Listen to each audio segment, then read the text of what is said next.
پہلے وہ بچہ لوگوں کے ساتھ میلے ٹھیلے کروا رہے ہیں، تقریری مقابلے کروا رہے ہیں، مختلف قسم کے کام کر رہے تھے جو دنیا داری کے تھے. اور اس تکلیف نے، اس زندگی کے اس حصے نے اس کو زاویے کو چینج کر دیا، اس کے سوچنے کا زاویہ چینج ہو گیا. اور وہ ایک رائٹر تو پہلے بھی تھے، لیکن وہ ایک عام انسان سے ہٹ کر ایک رائٹر بننا شروع ہو گئے. اور آہستہ آہستہ اللہ تعالیٰ نے اس میں اسے ایک بلند مقام دیا. سوری، میری شوگر 370 ہے اور بولنے میں تھوڑی سی پرابلم ہو تو معذرت خواہ. تو میں بتا رہی تھی کہ جب یہ زاویہ چینج ہوا، انہوں نے لکھنا شروع کر دیا. پہلے انہوں نے اپنی بایوگرافی لکھی، دنیا کو بتایا کہ میں کون ہوں. جب دنیا نے دیکھ لیا کہ یہ شخص کون ہے تو پھر انہوں نے بتایا کہ دنیا کیسی ہے. تو وہ اپنے آپ کو انڈیا لے کے گئے، جہاں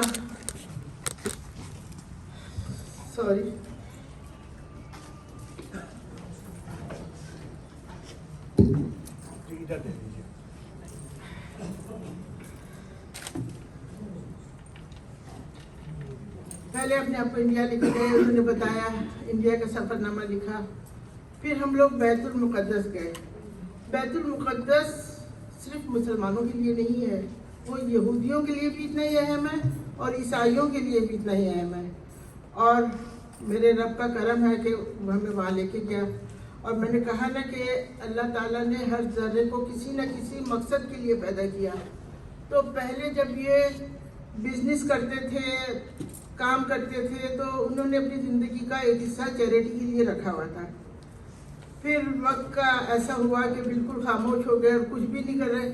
تو میں سمجھتی ہوں کہ یہ جو کام اب یہ کر رہے ہیں، انہوں نے جو کام شروع کیا کتابیں لکھنا، اور انہوں نے یہ کہا کہ میں اپنی کتاب بیچوں گا، اور اس کتاب کو بیچ کے جو پیسہ نکلے گا، جو چیریٹی میں پہلے کرتا تھا، میں اپنے بچوں سے لے کے نہیں کروں گا، میں اپنی کمائی پہ کروں گا.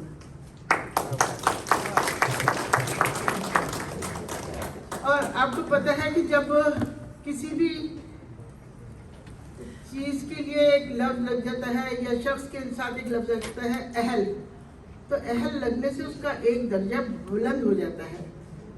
اور کوئی اہل حدیث ہوتا ہے، کوئی اہل بیت ہوتا ہے، کوئی اہل کتاب ہوتا ہے. اور الحمدللہ آج یہ اہل کتاب ہے. اور پھر اہل کتاب کے ساتھ جب ارض مقدس کا نام لگ جائے تو اس میں پاکیزگی خود بخود آ جاتی ہے. اور میں سمجھتی ہوں کہ انہوں نے بہت انصاف کیا اس لفظ کے ساتھ. کہیں بھی انہوں نے سیاست کو یا اپنی تجربے کو آگے نہیں لے کر آئے. یہ اگر یہودی جس نظر سے بیت المقدس کو دیکھ رہے ہیں تو کتاب میں آپ کو بیت المقدس اسی نظر سے نظر آئے گا، اور عیسائی جس نظر سے دیکھ رہے ہیں آپ کو ویسا ہی نظر آئے گا. کہیں آپ کو اختلاف بھی ہوگا کہ بھئی ایسا تو نہیں ہے، لیکن اس میں انہوں نے واضح طور پہ سب سے پہلے یہی لکھا ہے کہ میں مسلمان ہوں، میں ایک نبی پہ یقین رکھتا ہوں، میں ایک کلمے پہ یقین رکھتا ہوں. اور یہ جو کچھ کتاب ہے یہ 3 مذاہب پر ہے، اور ان تینوں مذاہب کے بارے میں انہوں نے بہت خوبصورتی سے لکھا ہے. اور میں سمجھتی ہوں وہ قاری کی انگلی پکڑ کے ان گلیوں میں لے کے گئے جہاں سے میرے نبی گزرے، جہاں سے حضرت عیسیٰ علیہ السلام گزرے، جہاں سے حضرت موسیٰ علیہ السلام گزرے. جہاں پہ حضرت عیسیٰ علیہ السلام گزرے تھے تو وہ راستہ دکھ کا سفر تھا. جب آپ پڑھیں گے تو آپ کو لگے گا کہ واقعی وہ کتنی تکلیف اور کتنے دکھ سے وہاں سے گزرے تھے. حضرت نبی کا جہاں انہوں نے امامت کروائی تھی تو وہاں آپ کو ایسا لگے گا کہ جیسے آپ وہاں کھڑے ہو کے خود نماز پڑھ رہے ہیں. اور جب یہ سب چیزیں آپ اس کو محسوس کریں گے تو آپ کو احساس ہوگا کہ قمر نے واقعی اس کتاب کے ساتھ انصاف کیا ہے. اور اگر کہیں آپ کو یہ لگے کہ یہ تھوڑا سا ہٹ گئے ہیں تو وہ اس لیے نہیں ہٹے کہ وہ ان کا اپنا ذہن یہ کہہ رہا ہے، بلکہ وہ اس لیے ہٹے کہ یہودی یہ کہہ رہا ہے، عیسائی یہ کہہ رہا ہے اور مسلمان یہ کہہ رہا ہے. اور اس کتاب کی خوبصورتی بھی یہ ہے، اور آپ کو پتہ ہے کہ دنیا میں خانہ کعبہ اور مسجد نبوی کے بعد جو سب سے اہم مقام ہے وہ بیت المقدس کا ہی ہے۔ میری دعا ہے کہ اللہ کرے کہ ہم سب وہاں پر جائیں، آپ سب وہاں پر جائیں، اور جانے سے پہلے یہ کتاب لے کے جائیں تاکہ آپ کو وہاں کی ہر جگہ کا ایسا ہو کہ ہم یہاں سے پہلے بھی گزر چکے ہیں۔ جزاک اللہ۔ شوق اگر صدقہ جاریہ بن جائے تو وہ عبادت بن جاتا ہے۔ جیسا کہ آپ سب نے انہوں نے جو آپ کے سامنے مکالمہ کیا ہے، آپ سب نے سنا کہ اب یہ فقط شوق نہیں ہے بلکہ یہ ایک مقصد ہے، اور اس کا مقصد دوسروں کے کام آنا ہے اور لوگوں کی مدد کرنا ہے۔ تو میں یہ سمجھتی ہوں کہ ہم سب پہ واجب ہو جاتا ہے کہ ہم اس کتاب کی ایک ایک کاپی ضرور خریدیں اور اس کو پڑھیں اور محسوس کریں، اور جیسا کہ ابھی میں خود بھی کہہ چکی ہوں اور جو بھی یہاں پر آپ سے مکالمہ کر رہا ہے وہ آپ کو بتا رہا ہے کہ اس کتاب کو پڑھتے ہوئے ایسا محسوس ہوتا ہے کہ ہم قاری کو ایسا محسوس ہوتا ہے کہ وہ مصنف کے ساتھ ساتھ جو ہے اس ارض مقدس کا سفر کر رہا ہے۔ اور اس کے بعد میں دعوت دیتی ہوں جس شخصیت کو میں اس وقت بلا رہی ہوں، عتیق قادری صاحب ہیں، جو کہ وائس پریزیڈنٹ ہیں پاکولی کے۔ ارض مقدس کی رونمائی کے لیے جمع ہے۔ یہ کتاب محض ایک سفر نامہ نہیں ہے بلکہ ایک روحانی سفر کی داستان ہے، ایک ایسا سفر جس میں وہ خود مقدس مقامات کی زیارت کے لیے روانہ ہوئے، خاص طور پر پہلا قبلہ بیت المقدس، فلسطین، یروشلم کے پاکیزہ مقامات، اور اس سفر میں ان کی شریک سفر، شریک حیات ہماری بھابھی صاحبہ بھی ان کے ساتھ تھیں، جو اس سفر کو مزید روحانیت اور محبت بخشتا ہے، کیونکہ بشیر قمر صاحب کہتے ہیں تو وہ آخری تمنا ہے جس کی تکمیل کے بعد دل دریا برد کر دے، ہم آنکھیں عطیہ کر دیں۔ السلام علیکم۔ آج بہت سے لوگوں نے کہا کہ مصنف، کتاب کے مصنف دولہ نوشا، تو ویسے میرے خیال میں بشیر قمر کو کتاب لکھ کر دولہ بننے کی ضرورت ایسی کوئی ہے نہیں، کیونکہ بشیر قمر وہ بابو جس کا ذکر ابھی انہوں نے کیا، اور یا بابا، ان کو فن آتا ہے کہ اپنے سر پہ سہرا کس طرح باندھیں۔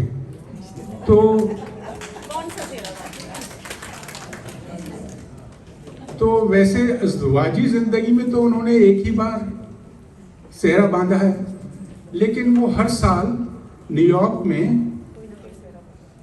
اپنے جنم دن پہ کینڈل بجھائی تو کرتے ہی ہیں، پھر دوسرے موقع پہ دوسرے مہینے میں اپنی گلشن بیٹھی ہیں، گلشن کی کیک کٹائی بھی کر دیتے ہیں۔ تو کتاب کی وجہ سے وہ دلہا نہیں بنتے، لیکن میں آج ایک بات کرنا چاہوں گا کہ بشیر قمر کا یہ کمال ہے کہ انہوں نے گزشتہ 2 برسوں میں 3 عدد کتابیں لکھی، جبکہ آپ کو معلوم ہے کہ ہمارے قمر بھائی 30 علتوں میں بھی کا بھی شکار ہیں، اس کے بعد بھی اگر وہ لکھ رہے ہیں تو بڑی بات ہے، اس لیے کہ ایک ہٹا کٹا مکمل صحت مند لکھاری بھی اتنی تیزی اور تواتر کے ساتھ کتاب لکھ کر اس کا اجرا نہیں کر سکتا جتنا قمر بھائی نے کیا۔ تو میں کچھ ان کے اوپر ہی پہلے تو بولنا چاہوں گا اور پھر ان کی کتاب پر۔ تو میں سمجھتا ہوں کہ جن حالات میں یہ انہوں نے کتاب لکھا ہے، اس کی تعریف، ان کی اتنی تعریف ہونی چاہیے. کتاب کی تو آپ سب تعریف کریں گے ہی. تو میں یہ کہہ رہا ہوں کہ ہمیں آج جن حالات میں یہ کتابیں لکھ رہے ہیں اور اتنی تیزی سے لکھ رہے ہیں، اس لیے ہمیں آج صرف کتاب کی رونمائی نہیں بلکہ ان کی ڈھٹائی اور صحت کے ساتھ ان کی ہاتھا پائی کی پذیرائی بھی منانی چاہیے. قسمت نے ان کی زبان بند، ذہن کند اور دل منجمد کر دیا، لیکن قمر بھائی وہ آئیکانک انرجائزر بیٹری کے بنی کی طرح ہیں. It's keep going and going and going. Bashir Qamar خود فخریہ بیان کرتے ہیں کہ جتنے ان کے وائٹل آرگن اتنے ہی ان کے آپریشن، دل، دماغ، جگر، کلیجہ، گردے، سب کی مکمل اوور ہالنگ، یعنی مکمل معائنہ و مرمت کروا چکے ہیں. گویا 74 برس کی باڈی میں 72 حوروں کے حصول کی روح پھونک دی گئی ہے.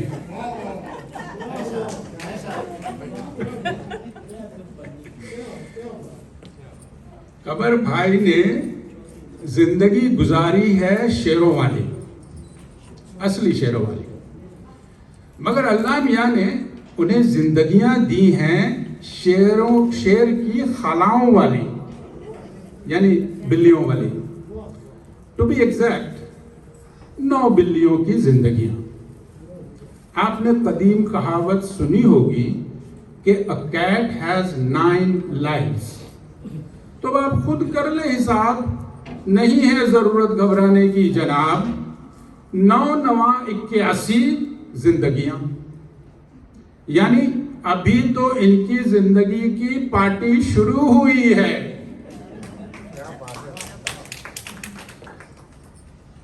قمر بھائی کے نام کے ساتھ بشیر لگا ہوا ہے. بشیر کا لقب. بشیر دراصل ببر شیر کا مخفف ہے. یہ ببر شیر اکثر اسٹیج اور پاکولی کی میٹنگ میں چنگھاڑتا ہے. ویسے قمر بھائی اصلی تے وڈے شیر ہیں. کتنی ہی بار بیمار پڑے مگر کبھی لندن جانے کی ضد نہ کی. حب الوطنی کے ساتھ سارے علاج مقامی ہسپتالوں اور ڈاکٹروں سے کروائے. اب میں آتا ہوں ان کی کتاب کی طرف. بشیر قمر نے عکس قمر میں نیو یارک کمیونٹی کا عکس دکھایا. گفتار قمر میں ہندوستانیوں کا نفس دکھایا، اور اب ارض مقدس میں درس دکھایا. ارض مقدس نام کی حد تک یوں تو ہمارا اپنا پاک وطن اسلامی جمہوریہ پاکستان بھی ہے، مگر ہم مسلمانوں کے لیے ارض مقدس مکہ، مدینہ اور فلسطین میں آس پاس کی بستیوں کو مانا جاتا ہے، جس کی زیارت کی سعادت دنیا کے ہر کونے میں موجود مسلمانوں کے دلوں میں بستی ہے. چند برس قبل خود ہم یروشلم کی یاترا کے منصوبے بنا رہے تھے، لیکن بشیر قمر کا شمار ان خوش قسمت عازمینوں میں ہے جو اچھے وقتوں میں وہاں کی زیارت کرائے اور اب سفرنامہ بھی لکھ بیٹھے.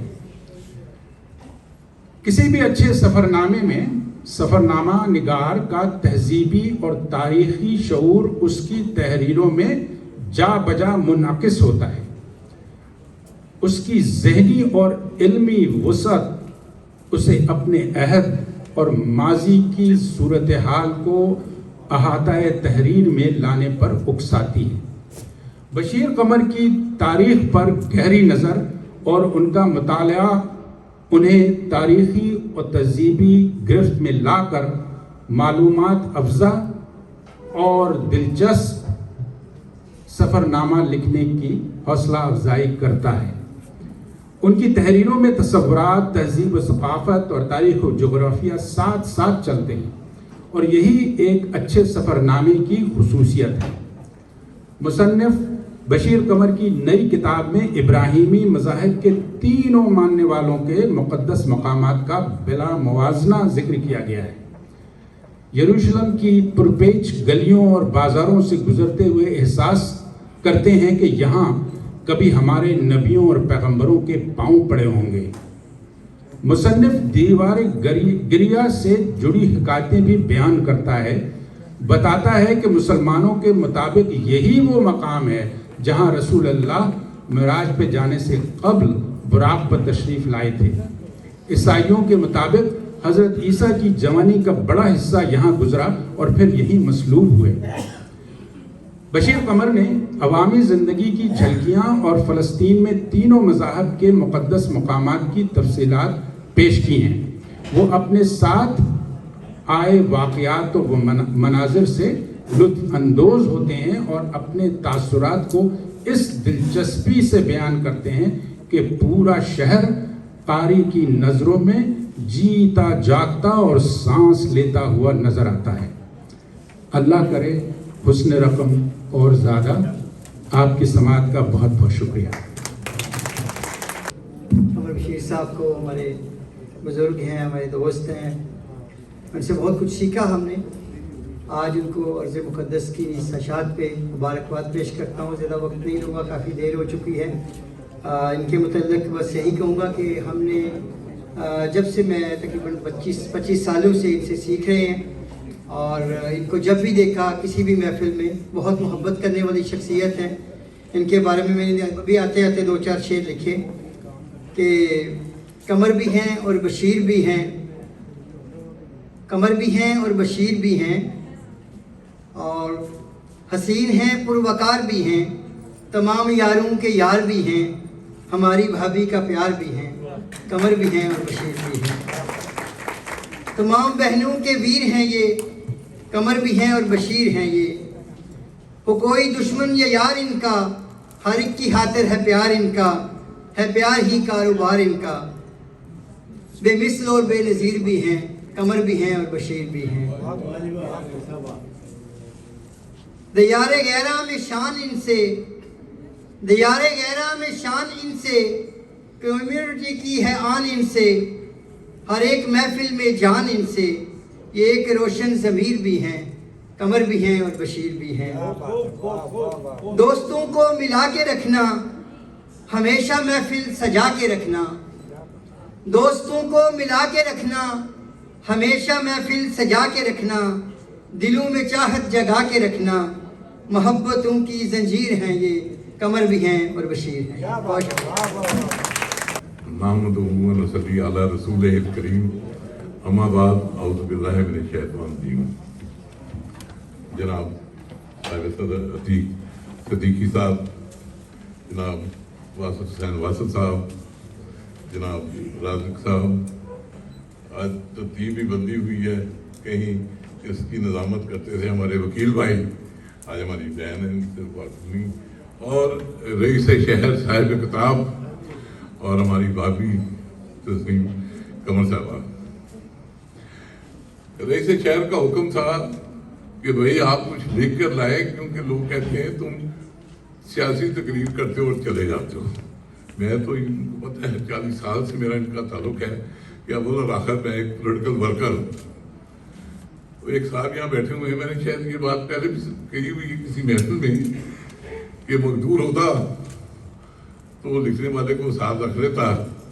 وہ ایک دفعہ ایک مجلس میں گیا، کسی طرح کتاب کی رونمائی تھی، تو وہاں پر نواز شریف بڑا فراوانی سے پڑھ رہا تھا۔ میں بڑا حیران ہوا، اقبال میں آپ کی توجہ چاہتا ہوں، بڑا حیران ہوا کہ یہ شخص جو ایک لفظ سے زیادہ آگے نہیں بول سکتا، بڑی فراوانی سے پڑھ رہا ہے۔ تو وہ میں نے یہاں وہ صاحب بیٹھے، ان کے والد صاحب تھے سیکٹری کرامت صاحب،